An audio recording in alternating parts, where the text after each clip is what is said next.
Hello friends. Hello guys. फिर से आप सबका मेरे इस प्यारे से YouTube channel mega research academy पे स्वागत है। मैं आज फिर से आप लोगों के लिए सेकेंड ईयर का एक न्यू लेक्चर लेके आया हूँ जिसमें डिस्कस करेंगे physical adsorption and chemical adsorption में कंपैरेटिव डिफरेंस। ठीक है, दोनों में डिफरेंस से हम इस बार इस वीडियो में डिस्कस करेंगे कि दोनों में डिफरेंस क्या है एक एक करके। इसके प्रीवियस लेक्चर में हमने लेमेयोर एड्जॉर्प्शन आइसोथर्म का पूरा जो डेरिवेशन था दोनों केस का, पहले सिंगल एटम गैस का आके सरफेस पे अटैच हो रहा था उसके लिए भी पूरा डिराइव कर लिया। फिर उसके बाद बाई मॉलिक्यूल एटम, मतलब दो एटम गैस मॉलिक्यूल के आके डायरेक्टली अटैच हो रहे थे सरफेस पे, उसका दोनों का डेरिवेशन हमने डिस्कस कर लिया। तो एक पूरा ओवरऑल व्यू हम समझे कि लेमेयोर एड्जॉर्प्शन आइसोथर्म जो उन्होंने पूरा डेरिवेशन दिया तो उनका डेरिवेशन कहाँ फेल हो रहा है, ये चीज़ें जाननी बहुत ज़रूरी है। तो उनका जो डेरिवेशन है उन्होंने केवल मोनोलेयर के लिए बताया। ठीक है, उन्होंने केवल मोनोलेयर के लिए बताया था, मतलब कि जो गैस है, ये हमारा सॉलिड सरफेस है, इस पे गैस मॉलिक्यूल्स आके अटैच हो रहे हैं, तो इस पे गैस मॉलिक्यूल्स की एक ही लेयर एडजॉर्ब होगी, मतलब मोनोलेयर के लिए ही इन्होंने पूरा अपना कॉन्सेप्ट दिया था। तो यहीं पे इनकी जो थ्योरी है फेल होती है।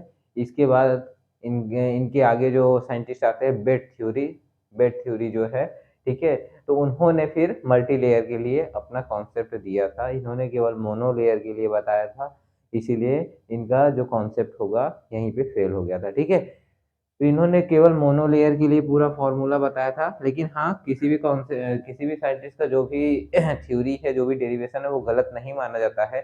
ठीक है, उसकी भी वैल्यू रहती है। बस हाँ, उन्होंने जितना एक्सप्लेन कर पाया किया, फिर उसके आगे का किसी और साइंटिस्ट ने किया। ठीक है, तो किसी की भी जो थ्योरी और डेरिवेशन रहती है वो कभी भी गलत नहीं की जाती, इसीलिए हमें पढ़ना पड़ता है उनकी भी थ्योरी को। तो इन्होंने मोनो लेयर के लिए बताया था। ठीक है, इन्होंने केवल मोनो लेयर के लिए पूरा एडजॉर्प्शन थ्योरी बताया। ठीक है, अब इसके आगे जो साइंटिस्ट आए, बेट थ्योरी है एक, ठीक है, बेट नाम के एक साइंटिस्ट है, उनकी थ्योरी आई। तो उनका जो है, उन्होंने मल्टी लेयर पे पूरा अपना डेरिवेशन कॉन्सेप्ट दिया है, उसको हम डिस्कस करेंगे ठीक है, नेक्स्ट लेक्चर में। उसके पहले ये हम कंपेरेटिव डिफरेंस एक दूसरे में डिस्कस कर लेते हैं फिजिकल एंड केमिकल में। तो इतनी सारी चीज़ें हमने प्रीवियस लेक्चर में डिस्कस की थी। आई होप कि आप लोगों ने प्रीवियस लेक्चर देख लिया होगा। अगर कहीं भी कंफ्यूजन है, कहीं भी कोई डाउट है, फिजिकल थोड़ी टफ है, मैं जानता हूँ, थोड़ी सी टाइम लगता है समझने में, लेकिन हाँ, समझ में आ जाता है अगर आप उसके ऊपर वर्क करते हैं तो। ठीक है, तो फिजिकल ऑप्शन जो है लेम्योर का, आई होप कि आप लोगों को समझ में आ गया होगा। ठीक है तो लेम्योर के दो केसेस थे, दोनों में से पिछले, मतलब कि इस बार की जो सेकेंड ईयर का एग्जाम हुआ था उसमें लेम्योर एडजॉर्प्शन आइसोथर्म जो था, वो प्रोसेस आया था, वो उसका पूरा डेरिवेशन आया था। ठीक है, लेम्योर का। अभी आपका एक और चैप्टर है, उस पर भी मतलब बताना है, इलेक्ट्रोकेमिस्ट्री पे भी बताना है। तो हो सकता है मे बी थर्मोडायनेमिक या इसके बाद स्टार्ट करें, या तो इलेक्ट्रोकेमिस्ट्री। ठीक है, तो देखते हैं जैसा भी बनेगा, लेकिन थर्मो ज़्यादा मेन है। इलेक्ट्रो से भी आता है, नट्स इक्वेशन आते हैं, फिर सेमी कंजर्वेटिव का पूरा डेरिवेशन आता है। ठीक है, तो ये सारी चीज़ें हमें इलेक्ट्रोकेमिस्ट्री में भी पढ़नी है। इलेक्ट्रोकेमिस्ट्री के अभी वीडियो नहीं जा रहे हैं, वो भी जाएंगे, ठीक है, टाइमली तो ये जो है लेम्योर एडजॉर्प्शन आइसोथर्म, इन्होंने केवल मोनोलेयर के बारे में ही बताया। ठीक है, जो इसके बाद साइंटिस्ट आए बेट थ्योरी, उन्होंने बाई लेयर मल्टी लेयर के बारे में बताया। ठीक है, तो यहीं पे इनकी जो थ्योरी थी फेल हो गई थी। ठीक है, तो आप लोगों को लेम्योर एडजॉर्प्शन था समझ में आ गया होगा। ठीक है, चलिए डिस्कस करते हैं हम comparison between physical adsorption and chemical adsorption. ठीक है फिजिकल एडजॉर्प्शन में क्या डिफरेंस है एंड केमिकल एडजॉर्प्शन में क्या डिफरेंस है, दोनों में डिफरेंसेस हम डिस्कस कर लेते हैं। वैसे ये पूछा नहीं जाता एग्जाम में, लेकिन आप लोगों को जानना जरूरी है। कभी कभी जब हम इंट्रेंस देते हैं किसी भी चीज़ का, एमएससी का देते हैं, और भी जैसे बीएससी नर्सिंग हो गया, और भी सारी चीज़ें इंट्रेंस है, तो फिजिकल केमिस्ट्री से बहुत सारे ऑप्शनल ऐसे भी आ जाते हैं कभी कभी।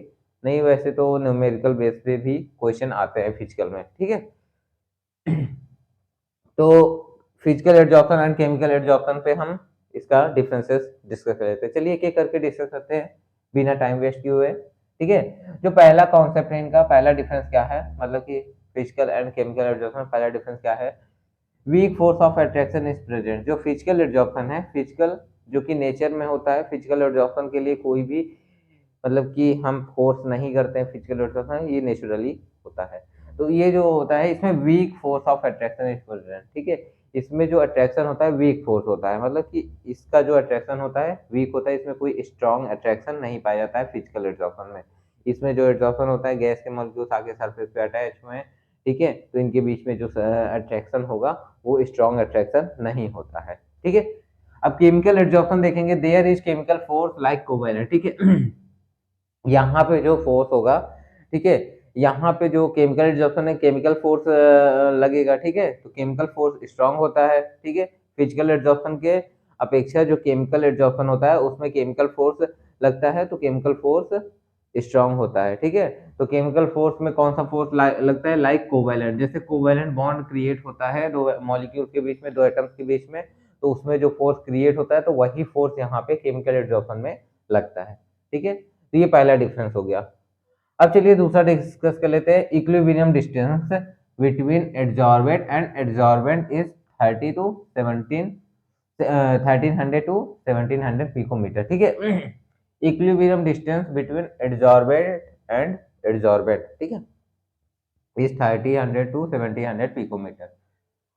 अब देखिए यहाँ पे दो वर्ड आया है, क्या आया है, एडजॉर्बेंट, तीन वर्ड आया है, एक आया है इक्विलिब्रियम इक्विलिब्रियम पहला वर्ड, दूसरा आया है एडजॉर्बेट एडजॉर्बेट, तीसरा आया है एडजॉर्बेंट, ठीक है। Adsorbate, equilibrium, adsorbate, adsorbent. अगर किसी को भी पता है तो प्लीज कमेंट करके बताइए इक्विलिब्रियम स्टेज किसे कहते हैं, एडजॉर्बेट किसे कहते हैं एंड एडजॉर्बेंट किसे कहते हैं। ये सारी चीजें मैंने डिस्कस कर दी हैं अपने प्रीवियस लेक्चर में। इक्विलिब्रियम फेज किसे कहते हैं, एडजॉर्बेट किसे कहते हैं, एडजॉर्बेंट किसे कहते हैं, तो कमेंट करके बताइए जल्दी से। इन तीनों का मतलब कि इन तीनों को कैसे डिफाइन करेंगे, what is equilibrium, what is adsorbent, what is adsorbent, comment करके बताइए जल्दी से। देखिए जिन्होंने प्रीवियस लेक्चर देखा होगा उन्हें पता होगा, ठीक है। इक्विलिब्रियम, एडजॉर्बेंट, एडजॉर्बेंट, ठीक है, ये तीन वर्ड है। इक्विलिब्रियम डिस्टेंस, ठीक है, इक्विलिब्रियम डिस्टेंस मतलब इक्विलिब्रियम का मतलब क्या होता है, इक्विलिब्रियम एक ऐसा स्टेज होता है जहां पे कोई भी रिएक्शन की रेट जो होती है कांस्टेंट हो जाती है, ठीक है, पैरेलल हो जाती है, वहां पे बराबर हो जाता है, वहां पे रिएक्शन जो होता है बंद नहीं होता है, ठीक है, ये है इक्विलिब्रियम। इक्विलिब्रियम का मतलब समझ में आ गया, equilibrium distance between adsorbent and adsorbent, ठीक है। जो इक्विलिब्रियम का डिस्टेंस है, एडजॉर्बेंट का मतलब क्या होता है, जो गैस मॉलिक्यूल्स है, जो गैस मॉलिक्यूल्स हैं उन्हें एडजॉर्बेट कहा जा रहा है, ठीक है। जो गैस मॉलिक्यूल्स है उन्हें एडजॉर्बेट कहा जा रहा है, और एडजॉर्बेंट किसे कहा जा रहा है, जिस सरफेस के ऊपर आके अटैच हो रहे हैं, ठीक है, जिस सरफेस के ऊपर मतलब कोई भी सरफेस है उस सरफेस को एडजॉर्बेंट कहते हैं, एडजॉर्बेंट। जिस सरफेस पे आके कोई भी गैस मॉलिक्यूल्स आके अटैच होगा उस सरफेस को एडजॉर्बेंट कहेंगे, और जो गैस मॉलिक्यूल्स आके अटैच हो रहा है सरफेस पे उस गैस मॉलिक्यूल्स को एडजॉर्बेंट कहेंगे, ठीक है। इतना क्लियर, ठीक है, सिंपल सी चीजें हैं, जिन्होंने प्रीवियस देखा होगा तो उन्हें कोई कंफ्यूजन नहीं होनी चाहिए, ठीक है। इक्विलिब्रियम डिस्टेंस जो होता है एडजॉर्बेंट एंड एडजॉर्बेंट में क्या होता है, इन दोनों के बीच का डिफरेंस 300 टू 1700 पिकोमीटर, ठीक है। फिजिकल एडजॉर्प्शन में इक्विलिब्रियम का डिस्टेंस एडजॉर्बेट एंड एडजॉर्बेंट के बीच में कितना होता है, 3000 से लेके 1700 पिकोमीटर के बीच में। इसी के केस में दूसरे केमिकल एडजॉर्प्शन में देखेंगे तो equilibrium distance between adsorbate and adsorbent जो होता है 100 से लेके 3000 पिकोमीटर के बीच होता है, ठीक है। लेकिन जो केमिकल एडजॉर्प्शन होता है इसमें जो इक्विलिब्रियम डिस्टेंस होता है वो 100 से लेके 3000 पिकोमीटर होता है, ठीक है। तो ये रहा दूसरा डिफरेंस। अब तीसरा देखते हैं, it is reversible, it is irreversible. Chemical adsorption जो होता है वो इरिवर्सिबल होता है, और फिजिकल एडजॉर्प्शन जो होता है इट इज रिवर्सिबल, ठीक है। रिवर्सिबल और इरिवर्सिबल का मतलब समझ में आ रहा है? रिवर्सिबल क्या होता है, इरिवर्सिबल क्या होता है, बताइए। रिवर्सिबल क्या होता है और इरिवर्सिबल क्या होता है? ये इरिवर्सिबल और रिवर्सिबल, इसका मतलब क्या होता है? देखिए, रिवर्सिबल का मतलब दोनों डायरेक्शन में रिएक्शन चलेंगी, फॉरवर्ड में भी बैकवर्ड में भी। इरिवर्सिबल का मतलब जो डायरेक्शन है एक ही रहेगी, ठीक है, दोनों नहीं रहेगी, ठीक है, इसलिए इरिवर्सिबल लिखा गया है। तो जो इसमें फिजिकल एड्सॉर्प्शन हो रहा है, इसमें दोनों प्रोसेस होगा, फॉरवर्ड रिएक्शन भी बैकवर्ड भी। और इसमें जो होगा, इसमें दोनों प्रोसेस नहीं होगा, इसमें केवल एक प्रोसेस होगा, ठीक है, इसलिए इसे इरिवर्सिबल कहा जा रहा है।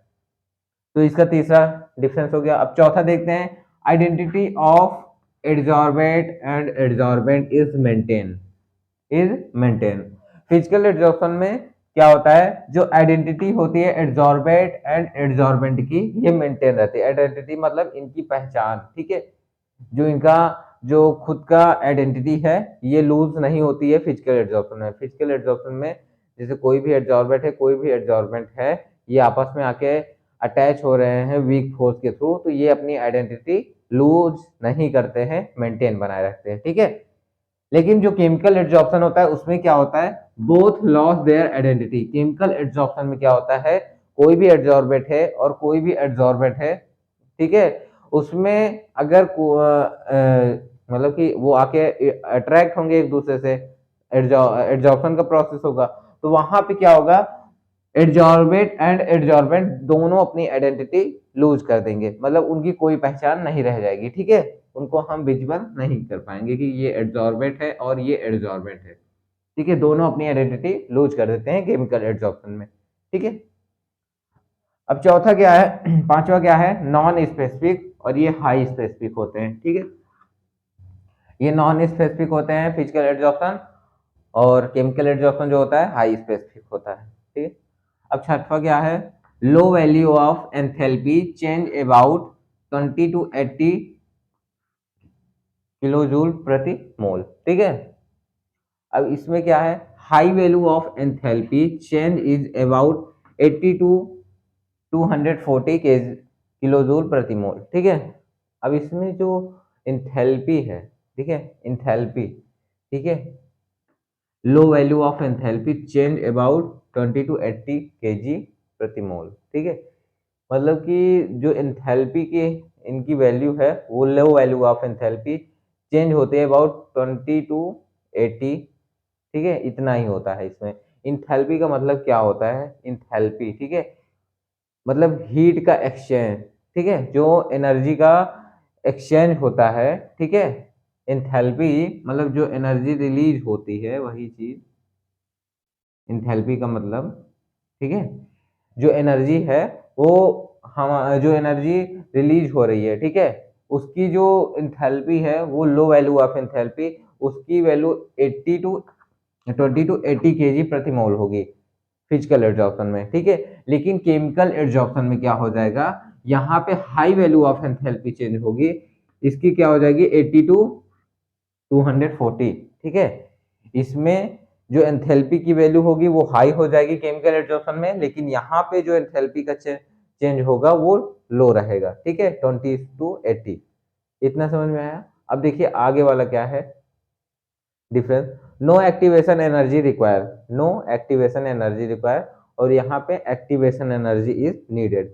एक्टिवेशन एनर्जी का मतलब क्या होता है कि फिजिकल एड्सॉर्प्शन में कोई भी बाहर से एनर्जी नहीं दी जाती। एक्टिवेशन एनर्जी का मतलब क्या होता है, कोई भी बाहर से एनर्जी रिक्वायर नहीं होती है फिजिकल एड्सॉर्प्शन में, ठीक है, ये अपने आप प्रोसेस हो जाता है। लेकिन केमिकल एड्सॉर्प्शन में क्या होता है कि एक्टिवेशन एनर्जी इज नीडेड, तो इसमें बाहर से एनर्जी थ्रो आउट की जाती है, मतलब दी जाती है, ठीक है, एड्सॉर्प्शन के प्रोसेस को कंप्लीट करने के लिए केमिकल एड्सॉर्प्शन में एक्टिवेशन एनर्जी की जरूरत पड़ती है, ठीक है, उसको कंप्लीट करने के लिए।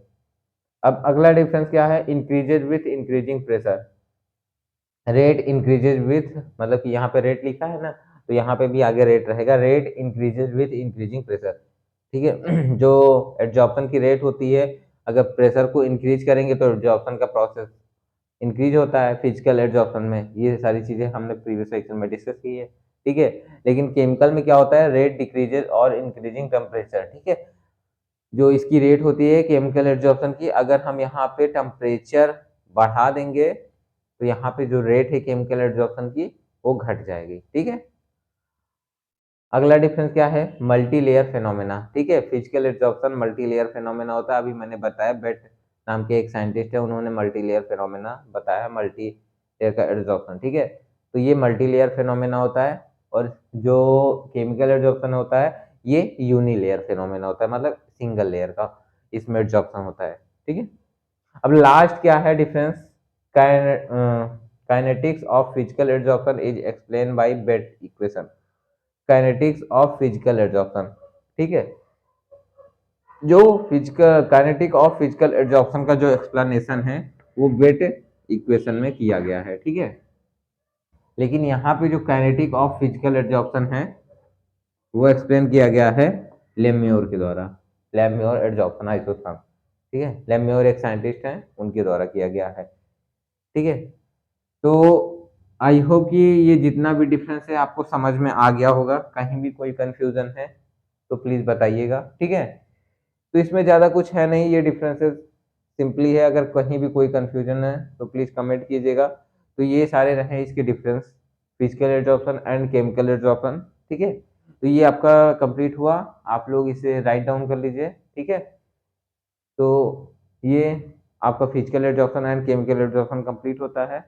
अब इसके नेक्स्ट लेक्चर में जो आएगा, आप अगर नोट्स बना रहे हैं प्रॉपर, ठीक है, इस प्लेटफॉर्म से तो ठीक है, अगर नहीं बना रहे हैं तो कोई बात नहीं है, अगर जो लोग बना रहे हैं तो वो कुछ पेजेस छोड़ देंगे अपने नोट्स के, ठीक है, एक दो पेजेस, क्योंकि जो बेट इक्वेशन है वो थोड़ी लंबा है, उसे हम डिस्कस करेंगे लास्ट मोमेंट पे, ठीक है, मतलब बाद में, अभी इसी प्रॉपर नोट्स नहीं है।